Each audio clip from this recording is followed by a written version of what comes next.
Welcome to the third edition of Let's Build Fam. We've had two grassroots music promoters that we've worked with so far. Let's Build Fam is a program where we're working with lots of young, up-and-coming promoters.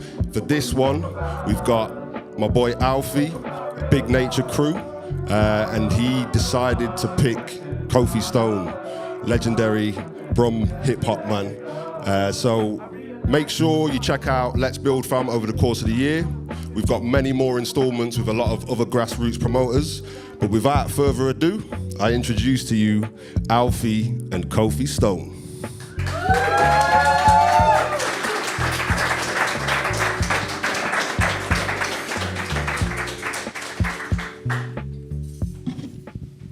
How you doing, guys? You alright? Yeah. Good stuff. Easy, sir. You good? Yeah. All right, hello, welcome. As Nate said, this is Let's Build Fam 3. We're Big Nature, so obviously absolute privilege to put on Kofi Stone. Thanks to Nottingham, Trekker, and Mimm for giving us the opportunity to do this. It's such a pleasure to have you here. Obviously, we're all big fans. So I want to start off talking about your new project. Obviously, you spoke about previously leaving some of those deeper, darker themes behind and coming with a bit more energy to this project. So how's it been doing something more like that? Yeah, no, it's been really fun, you know. The start of it's been like a really long journey. I feel like I've sort of gone through loads of different things in order to sort of find myself and find what I want to speak about. As much as the first one was darker, I feel like this one, even though it's fun, it's still got a dark element to it as well. So, yeah, I feel like I've been able to touch on my faith a lot with this one, which has been cool. And yeah, man, so much has happened in like 3-4 years, which has been great. Yeah, man, so it's been good. And what's the process been like choosing? Have you worked with producers to create beats for it, or have you been sent beats? Have you chosen stuff? Like, what's been the process of getting the album together? Yeah, it's mostly been in the studio with so many different people. We've been trying to sort of curate it in a way that maybe about 4 years ago, I just went in and was just like, I'm going to work with loads of people. Like every day I was just, Monday to Sunday, I was kind of in the studio with like different people. So yeah, it's mostly been beats. We've played a lot with musicians as well. Yeah. So we've done a lot of live instrumentation. And yeah, a lot of co-producing as well. So there's a few things that I've done, which has been cool, man. It's been really fun. And I know, is it right you play piano or something? Have you done any instruments for the project, or have you been working with other musicians? On this new one, yeah. None on the other ones. Yeah. I don't know credits that aren't mine, you know what I'm saying? So yeah, just this new one where I'm trying to work. Obviously, you've had the first 3 singles come out. What's the plan for the rest of the release, and when can we expect the album? Yeah, so we're actually getting exclusive, Nottingham exclusive, another single in about, well, we're at the end of May, right? So second week of June, another single for the album. And then probably one more, and then the album probably around August. So yeah, that should be really cool. Yeah, coming over the summer then. Yeah, man. And you said you've tapped into your faith a bit more in this project. What else have you tapped into in terms of bringing some new content and new inspiration to your bars? I think I've definitely spoke about social issues, a lot more social issues on this one. You know, there's so much going on in the world right now. You know, you look around, you see war, poverty, and I think that I wanted to highlight a lot of that because it's important that people are aware of that through music, because music's such a powerful tool. Yeah. You want to be able to show that in the music, and I find it so powerful to be able to get that across. So I've wanted to do that in the music. So a lot of social issues. Love again, you know, I'm a man that speaks about love quite a bit. So yeah, so I've explored that a bit more. What else? Family. Yeah, definitely family, and yeah, I'd say to round it off, it's kind of love, faith, and family. Yeah, mostly. And how have you felt that's affected your energy in terms of bringing it? Because 4 years is a really long time to be working on a project. So over that period, how has it been tapping into those different aspects of your life to create this new album? Yeah, so do you know what it was? Even though it's long, I feel like I've kind of been, I've been doing a lot of different stuff because there's been a few verses here and there, like guest verses that I've done. That sort of kept my foot in the game, sort of thing, which has been cool. But yeah, I think I've just kind of just lived, really. I've just tried to just do as much as I can. That's the best thing you can do when you're writing, because you need experiences, you know, to speak about it. So yeah, that's basically what I've done. So having that sort of longer time period allowed you to bring a bit more to the table when you're actually writing the songs themselves? Yeah, man. I think I had a lot to say already, and I just wanted to. I needed the right music, the right type of music to speak my mind. So that sort of took me some time to find that. I think that was where it was, really. Yeah. And obviously you've spoken about collaborating with producers and musicians, but you also collaborated with the late, great Benjamin Zephaniah as well. What was that like, particularly someone from your hometown, such a legend? What was that like, collaborating with him? You know, that was really special, you know. That was a really great moment. Even the way I met him was, we wanted to get him on May Sound Crazy. And it was a bit of a dream, because, you know, he's such an iconic figure. You learn about him in school. Well, I did. I don't know if you guys learned about him in school as well. But yeah, so I learned about him in school, and we sort of, because it may sound crazy, is like a Brum-centric sort of song. It has Brum themes. We really wanted to get someone on who was from Brum, and we had a few names. We threw a few names around that we were thinking about going for, and his name came up, and we thought it would be, you know, it would be mad to try and do that, but we were like, this ain't gonna happen. But I basically, me and my guy reached out. It's a funny story, actually. Reached out, didn't get an answer, actually. Yeah, which was like, I was like, yeah, fair enough, it's Benjamin Zephaniah. And then, because what it was I got his number through a friend and then shouted him and didn't get an answer, but it was through text that I shouted him. And then I realized, let me try and call him, might as well. And then I got a voice, it went to his voicemail, and he basically said that something along the lines of, I'm no longer using this phone. If you know me, then you'll have my other number. If you don't, then get lost. Something along those lines. Yeah, something along those lines. And I was like, oh, fair enough. So he's not airing me, you know. So after that, I was like, okay, maybe I can try and get in touch with him another way. So I shouted my booking agent to shout his agent, and then I got his details.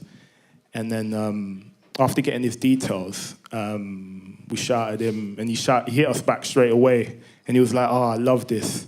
I want to be involved. But on one condition, I want to record it with you. Yeah, so he was like, he wants to be in the studio with us. I was like, wow, like, please. Yeah, I think it's kind of like an old school thing. It's like back in the days, you kind of you'd be in there with them, you know. Nowadays, a lot of people send their record over and you might just do a verse. Yeah, but yeah, so we done that and we met, and for the first time in Birmingham, and we went to the Hippodrome Casino, actually. Yeah, I don't know if anyone knows it. You probably got one in Notts. No? Maybe not. But yeah, we went there. And yeah, basically he was narrating. Sorry, it's a bit of a long-winded story. my bad, guys. Yeah, but he basically was narrating the because you know he does the Peaky Blinders stuff. Yes. Yes. So he was narrating that, and he took me. I was his +1. We went down, and then on the evening after that, we went to record. Then the rest is history, man. And yeah. Obviously, I think it's pretty well documented. It was your granddad that not only gave you your name, but inspired you to rap through poetry. So being able to bring a poet onto your album, was that something that you really wanted to do, or was it just because it was Benjamin Zephaniah? Yeah, nah, it was a bit of both. Bit of both, man. I was like, make granddad happy, you know what I'm saying? God rest his soul. But yeah, I'd love to sort of honor that. And yeah, he just means so much, you know, as a man and a figure, Benjamin. So I thought it would be really powerful. And it almost felt like he was saying like his last goodbyes in that poem, almost, because you know. Yeah, but I think it was really, the way it transpired was crazy, because we'd done it obviously way before, and then he passed sadly. But I think there's a lot in that message, you know, definitely. And he's not the only Birmingham artist that you've collabed with. I know you've done a lot of features from Birmingham artists over the years. Is it different working with someone from your city and your hometown compared to working with like someone else that you're collaborating with from another country or another city? Yeah, it can be, but I think it's more just, I kind of just see everyone on the same level, you know. I just kind of just, love to everyone, really, you know. And it's just good to be able to connect with people that want to like what you're doing and just want to vibe, you know. So I'm always down. Oh, yeah. Yeah, of course. And speaking about, obviously, Nottingham, you've got a bit of a connection to the city, I believe. I was researching for the interview and noticed your first ever video was shot in Hyson Green. Yes, just down the road. How'd that come about? That was basically my nephews. They were living in around that way. And I wanted to get them in the video. And I was just like, oh, we need a park. And there was just a park around the corner. And I didn't know what I was doing, really, but I guess it's I don't know if it's an iconic park or... It's Forest Rec, for anyone wondering, if you want to check the video out. Maybe not.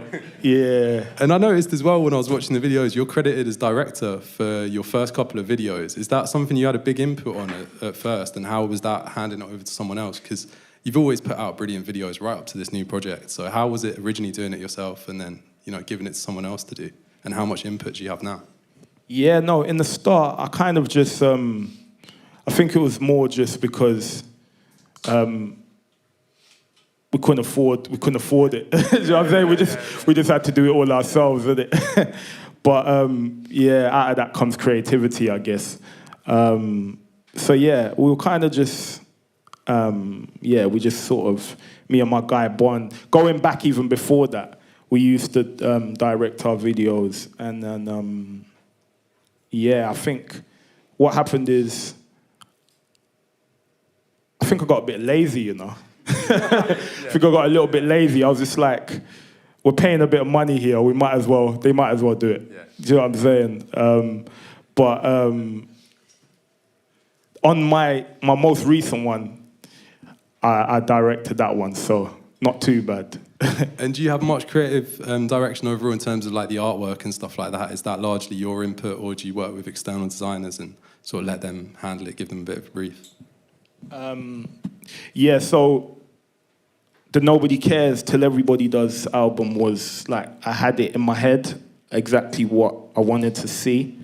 So I kind of was like, I want someone who's busking to be the center of it. And I think, what I did is, I had it in my head, and I sent him the poem that's actually on the album. And I said, I want it to be as though someone's busking and few people are paying attention, and life going on, and this whole thing.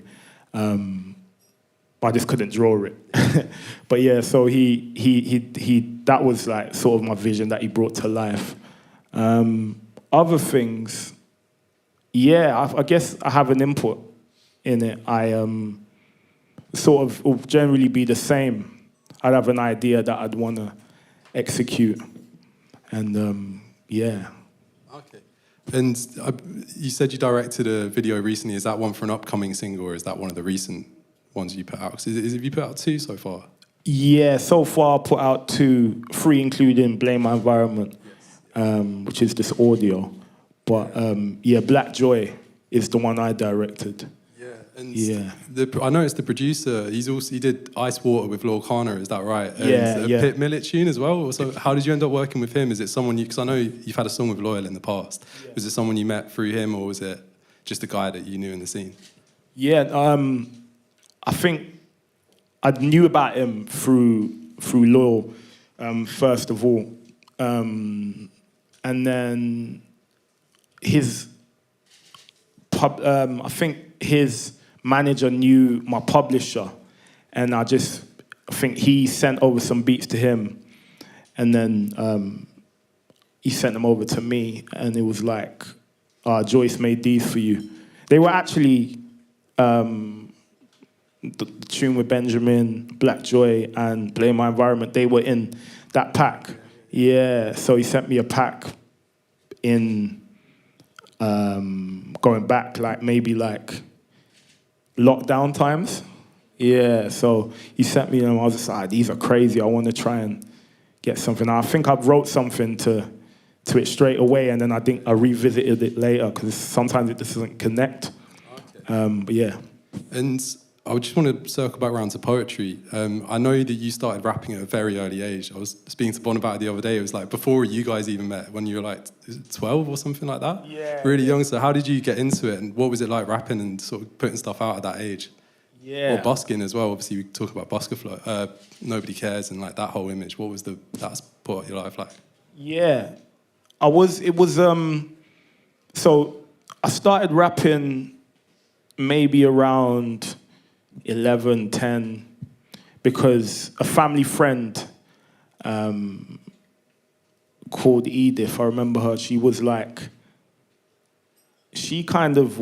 was this file sharing thing called LimeWire. I think you guys know about that. I'm going back now.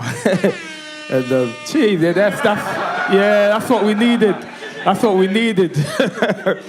Yeah, so she got me on that, and then she was like downloading instrumentals. She was a producer as well, and she rapped, and then I was like, I want to do that. And then there was another file sharing thing as well called SoundClick. It wasn't SoundCloud, way before that, SoundClick. And yeah, so she used to download beats from there, and that kind of put me onto it. Because I was just intrigued by this whole thing, and that was like my first sort of entrance into it. And then around the same time, though, I think this is like year 6, around year 6. That's crazy early. Really young. My mate has GTA 3. Yeah, GTA Grand Theft Auto 3, great game. And the message is in the game. The Grandmaster Flash, the message. That's him like on the radio, and I've just had this whole moment when it's playing, because I'm at his house and it's playing and he's rapping it, and I'm just like, that's sick, I want to do that. Do you know what I'm saying? And that was one of the moments where I was like, nah, I want to do this. And I think I tried to go home.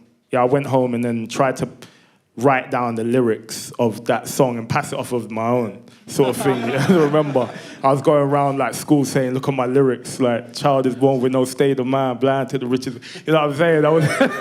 That's another Nottingham exclusive. Kofi Stone was built on plagiarised work. Yeah, man, what edit that one out, innit? Yeah. So was this a long time before, I don't know if we're allowed to mention the name of the first project I heard you were trying to keep, because the tape's still out there. I know, yeah. But was this before that project, or? Yeah, way before, yeah. That was like, so that project is like 2013. when I was in year 6, probably like the 1970s or something like that. I'm joking. It was I was probably like 2008. Yeah, around then. And so between that project in 2013 and Nobody Cares, that's a big gap. So what were you doing in that time? Because I know you got a fair few bookings off that first project. I heard you sported Tiny Temper. Is that right? Yeah, but that was off the project that is like not on streaming or anything. Yeah.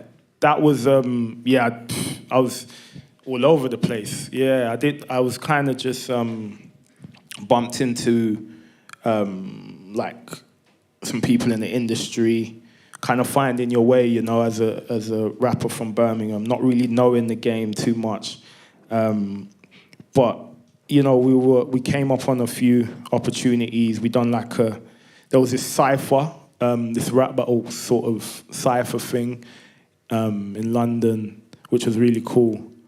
We didn't do anything like crazy, but it was cool. We're finding our feet, you know. Yeah, I went under another name as well, which was mad. Yeah, I was gonna say I don't think we were allowed to mention that other name. You're keeping the project down. Yeah, but everyone will start searching it. And then... Yeah, but what was, because I've heard the songs from that first project and they're very, very different from what you put out on Nobody Cares. So in that time in between, obviously you rebranded as Kofi Stone. How did that come about? And then also, what was the writing process like in terms of changing from the style of songs you were originally doing to the style of songs you're doing now? Yeah. So I basically, the change from my old name to Kofi Stone I sort of went through a phase of, well, I say a phase, I kind of went through, I don't know, I didn't know where I was going. I was a bit lost with where I was and what I wanted to do. I remember I was being pulled in a certain direction with a manager that wasn't the best for me at the time. He sort of had good intentions, but you know, there was a few things here and there that direction-wise wasn't right. I don't know, I just kind of felt myself going in the wrong direction and everything that I stood for and wanted to bring to the forefront wasn't really materializing. So I kind of just said, it was around the time I was in university, and I just said to myself, you know what, I'm finishing uni now. I wanna like take this really serious. So the manager I was with at that time kind of wasn't on that. I was kind of like a side project. So I was like, you know what, this thing isn't working. Let me take some time out, think about who I am, what I stand for, and what I want to do. And so took that time out, and then I just sort of. My granddad used to, when it came to the point of me like wanting to come back out and being like, okay, I'm ready. I said, obviously, names are so important, you know. So my granddad basically used to call me. My middle name's Kofi, and I'm Ghanaian. Like, my heritage is Ghanaian. So, and I'm from a tribe. The tribe that I'm from is an Ewe tribe. It's called the Ewe tribe in Ghana. And there's a word which means a water stone. And because there was some complications in labor with my mother, basically I survived and, you know, it was all good. But my granddad gave me the nickname Kofi Egper, which means Kofi Waterstone. And he sort of, it was almost like, you know, a stone in the water, wherever waves come, whenever waves come, it doesn't break it. And I think he, you know, that was his, in a poetic way of describing what happened. So because of that, I was like, Kofi Stone. And that was the first thing that I came up with. And then, I think one of the first things I made was Stories in Pajamas, 2017. Shot in the legendary Heisen Green. History right there. So was Nobody Cares an amalgamation of a lot of songs that you put together over that interim, or did you think, right, I'm ready to come back, I've got the new name, I'm going to get in the studio and then come up with the project? Yeah, so Nobody Cares, actually I had the title first, and I tried to make the track, the title track. So there's actually it's actually out there somewhere. I don't know. Someone got hold of it, and I think I took it down, but it's still out there. Yeah, it's called NCTD, and then that was like gonna be, or initially that was gonna be like the title track and the direction that I was going with it, but later on it kind of developed that wasn't where I was going, and I was sort of on this journey of just making stuff and kind of like building up a catalogue of music. So yeah, I think Nobody Cares sort of, it took a lot of time because I put 2 singles out initially, which was Stories in Pajamas and Nothing Ain't Free, in the same year, 2017, which was really cool. And then in 2019, I put out Same Old, Rodney Place, and Talk About Us. And then the album came in December. So in that 2-year period, I was making it. Yeah, and I think a lot of it came in the later end of 2019. And that was when you were wrapping up uni, or had you already finished university at that point? I'd finished uni. I finished uni about 2017. Okay. Yeah. So around when the first couple of singles started. Yeah. Okay. Yeah. And I've always wanted to ask, what was your degree? Because I know you've spoken about it before, but I don't think I've been able to track down what your degree was actually in. Yeah, no, it was in business and finance. Yeah. totally different to what I'm doing now. Must have helped dealing with managers and stuff like that and bookings, maybe? Yeah, sorry, what's the what? Must have helped dealing with managers and bookings and not the last one, but nah. Yeah. should have picked a better one, but yeah, it's helped a bit. And were you in Birmingham for university, or did you go elsewhere? Yeah, I went to Kingston, which was like outskirts London. I liked it, It was nice to get out of Brum and see a different city and kind of let my hair down a bit, Yeah. And did you meet a lot of people that you collaborate now when you were in London, or was it very much you came back from uni and then really focused on the project? During uni, I kind of was, I still wasn't Kofi. I still hadn't bared the name Kofi, then I was still finding my feet. I remember like one of my mates the other day, because I think someone shared something on Twitter, UK Rap or something like that, shared something. My guy was like, this guy was always rapping in the uni halls, and we were beatboxing, and it was a vibe. So like I was kind of that kid that was just hungry for it. Yeah, back then. Yeah. So you've been rapping a very long time. How have you found it develops over the years? And like year 6 is crazy to start. That's so young. And obviously you've done a couple of different projects now. You're on your 3rd full-length project. How have you found your styles changed over that time? I think over time it's I've definitely learned a lot. 100%, definitely learned a lot. I think style-wise, I've always had like an ear for melody. I love melody, but I think I've tried to be a bit more, less melody, essentially. Just because I want to sort of, it breaks it up. I feel like melody can break it up. You get a melodic hook, kind of breaks it up a bit. And I sort of wanted to challenge myself and see if I can really rap, essentially, and hold my own on a rap tune where I'm just rapping all the way through, Yeah. I think everyone here could probably agree. You've done that pretty well. Yeah, hopefully.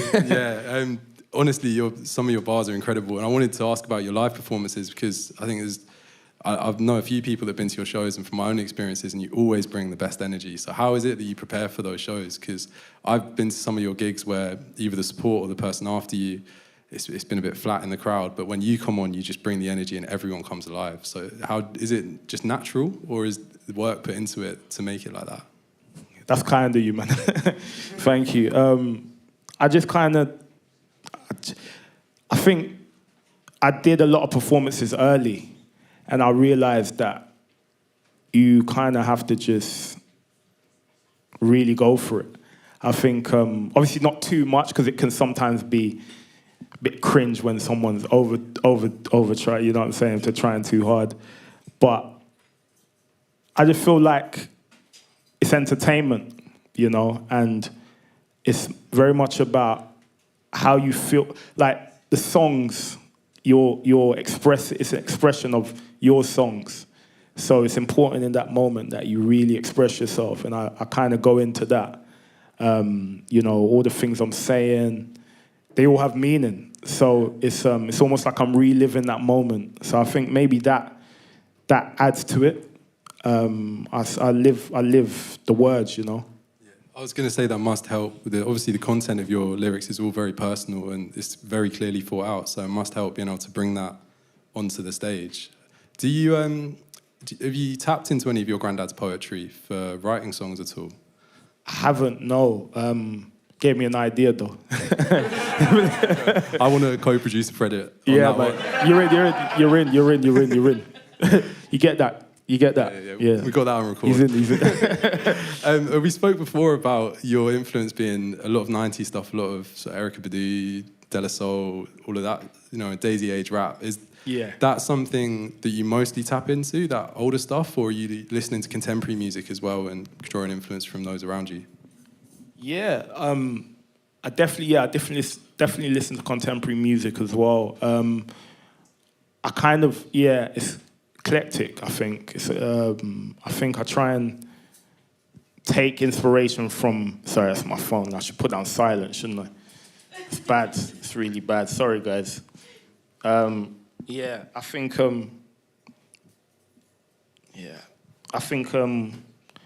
I definitely have a wide range of stuff I listen to.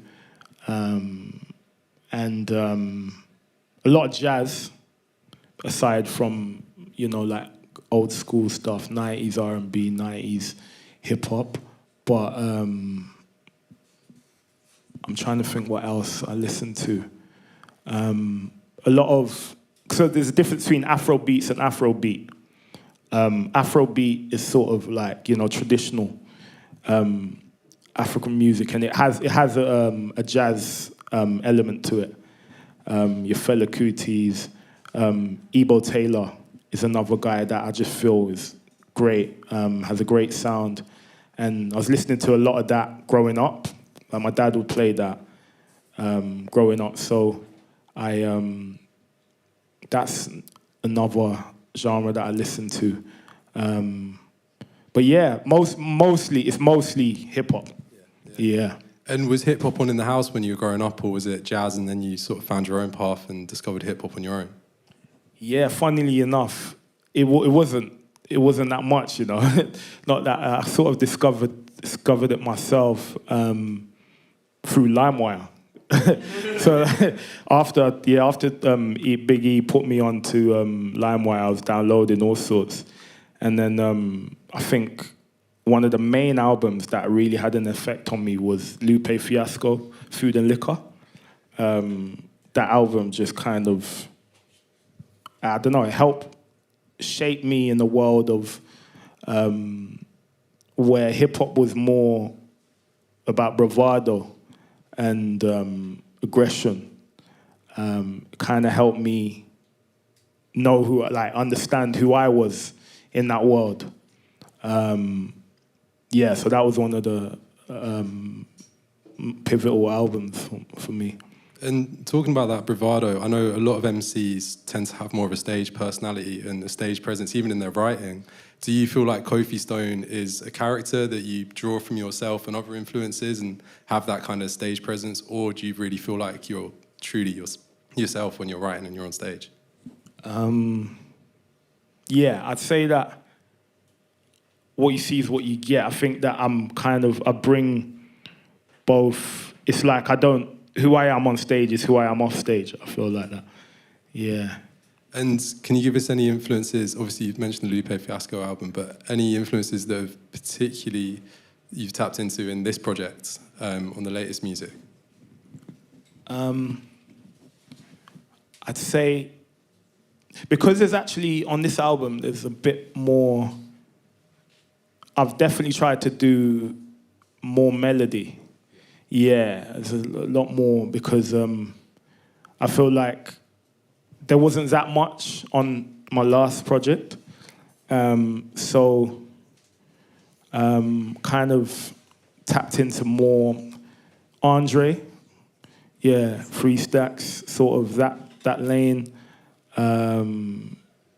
Yeah, I think I've been a bit more experimental with my vocal and things like that, and what I'm doing on the vocal sense of things. Yeah. So have you been singing a lot more on this? Because I know there was, I know it wasn't on the album, but from that period, Crazy Eliza comes to mind, and also there's a couple of other songs on the album as well that you sang on before. Have you done more of that on this project? Yeah, so because we didn't get to drop Eliza, it's kind of like, yeah, it would have been nice to have dropped that one. There was some sample issues that we couldn't, we couldn't, get past. But I think on this one, I've definitely tried to do more. I think it's maybe, I wouldn't say it's dominating the track list, but there's definitely a lot more. Yeah. And what's it like for you writing a melody versus writing a verse? It's a lot easier, you know. Yeah, I'm kind of just, I think that I'm just like, I don't know, I hear it first, and it's shorter. It feels a lot shorter. It feels like I can, almost feels a bit more natural. Don't know why. Don't know if maybe I was meant to be a singer, not a rapper. I don't know. But yeah, I just, it kind of comes quite quick. Maybe because I'm saying less, or it's a bit more concise. Whereas, a verse, you really got to think about what you're saying, and every line has to, I don't like to waste lines, so yeah. I think, are we opening up questions to the floor now? Is that right? Have we got anyone who wants to ask a first question? We've got someone at the back there. Yeah. Being from Birmingham, I've always wondered, to me, Birmingham growing up, there's a heavy grime influence there. Has that ever influenced any music I've made or will make in the future? And also, if you could collab with one person from Brum, who would you collab with? Sick. Yeah, I think in the beginning, I didn't know where I'd sit because it was so heavily grime influenced. But I kind of just stuck to my guns and was like, okay, this is who I am. I've got to just be a bit stubborn with it. And I think being young as well kind of allowed me to just be more stubborn and stick to my guns in doing that. So I kind of didn't really feel the pressure, but I think what I did feel is that it wasn't received when I was doing it. Like what I was doing kind of wasn't received in the city as much as I'd wanted it to anyway. But yeah, I kind of just stuck to my guns and was like, yo, let's make it happen, man. This is me. I'm the kid that wears Vans and, Chuck hats and whatever. We need this, Yeah. So, but yeah, I'd probably, did you say who I'd want to work with in Brum? Yeah. In Brum. I think that it'll be sick to do something with Mike Skinner. Yeah, I think it'll be cold. I think we could do something cold. Yeah, that's a track I'd definitely love to hear at some point. I think that, yeah, that would be a very cool collab. Have we got any other questions? I think we've got one at the front here. You said you've been rapping for so many years, and like you've 3 projects, sort of proper ones, and like there's obviously big gaps between that. And like you said, you felt a bit lazy with the producing the videos and stuff. Do you think that you need those gaps between long spaces between projects to probably be able to like contextualize and get out what you want to say? Yeah, 100%, 100%. I think that when you're writing the music, you don't always conceptualize the art side of things. You're kind of just in the writing, and that doesn't give that much room for, the ideas of artistic direction. So it's only when you're sort of at the end of the process that you can start to think about that. So yeah, the more time, the better, definitely. I think, yeah, there was someone at the back as well. Speak on your emotion in your songs quite a lot. What song means the most to you emotionally? Okay, that's a good one.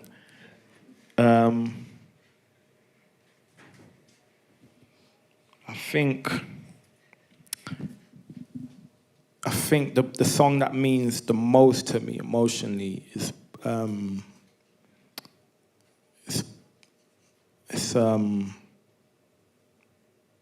think it would be it's between a few, but because I'm trying to picture what I feel most emotions like when I'm on stage. What can it's got to be It's Okay to Cry, isn't it? Because yeah, it's got to be that. It's either that or a song of mine called Stepfather. Yeah, that's for me. That is like, because that's kind of not just my pain. That's like my mother's pain, my sister's pain.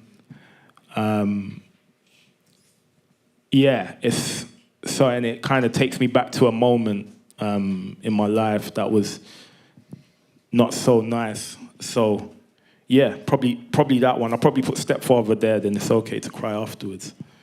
Yeah.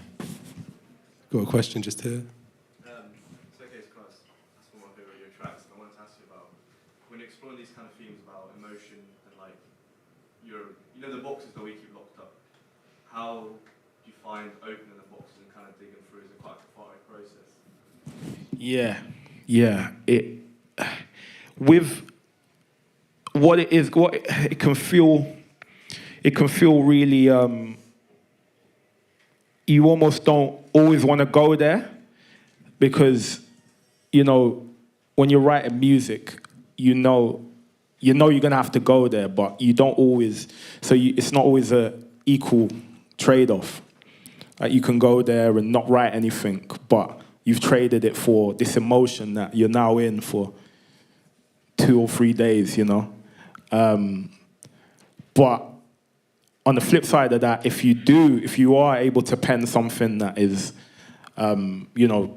air out your feelings, it can be very therapeutic in a way that, you've now sort of, it's like therapy almost, that you've got that off and you feel like, okay, I've let go of that. Yeah. Is there any other questions? I think it was hand up here first. When you're writing about sort of those emotional subjects, do you find it hard deciding what you want to share with the public and what you want to keep to yourself? Sometimes, because I think in the moment I do. And, there's been times where I'd write something and I'd tell myself, there's no way I can say this, I feel like, yeah, this is gonna get me blacklisted. But yeah, or I'm not gonna be cool, or it's gonna be too emotional, or people are gonna, yeah. So in the moment, I like to say maybe I'm like, no, I can't do it, but I give it some time, and then I feel like, there's someone else out there that feels exactly like that. And that always drives me. I'm always like, even though it might be so unique to me, I know that someone else out there, I don't know where they are, but might have felt exactly like that. So for them, I have to do it. So yeah, so I always end up doing it. I think we've got time for a couple more questions. I think we had one here. Is that? Yeah, it's hard to be an artist in these days with like the cost of living and kind of being able to sustain and invest back into your art. And you've been doing it for such a long time, and you know, even coming out of the pandemic and releasing throughout that period. So I wonder what are some of the ways that you've been able to sustain being an artist. How have you managed to finance that? You know, what you're doing essentially. Yeah. I think a lot of it is I'm not someone that's what's the word? I'm scaled down, if that's the word. I'm very much like the way I live is very much like I live with family, and I think making the album has just been, I don't really leave the house much for the yeah, so I've not been able to, I'm not really like my time isn't spent on, I don't spend much. I think I've been lucky enough to do that only because it's like, you know, I've put my head down and I've just said I'm gonna work. And because of that, it's kind of, because I think being independent as an artist, there's a certain way that you have to live in order to be able to invest in yourself, because you know that everything is coming from you. So knowing that, you sort of have to live a certain way. And I've sort of become accustomed to that over the past 4 years through the pandemic. And you know, here and there we've had blessings with shows and things like that to keep us afloat. Yeah, but I think it's just kind of like living within my means and just staying in the house. Yeah. I think we've got another question down here as well. You're a very stylish guy. Whenever I've seen you on stage, I think you're always wearing something really cool. Thank you. We see a lot of artists nowadays collaborating with big brands. So like Skepta with his recent Puma collab, it's highly great with Converse. If there was a brand that you could collaborate on some clothing or some footwear, who would that be? Look at me sitting up now, shows you how much I like fashion.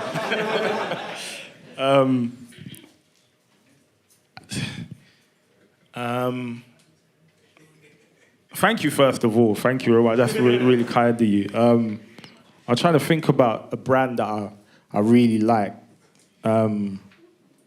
Supreme. I think it would be cool to try something with Supreme. I'm not just saying that because this is Supreme. But yeah, I think it would be really cool to try like a trainer. I think it would be cool to do something like that. Maybe like a Brum sort of centric sort of trainer. Yeah, Supreme meets Brum meets Kofi. Could be cool, yeah. Yeah. Yeah, that'd be hard. We'll definitely look out for that, hopefully. Yeah, at some point.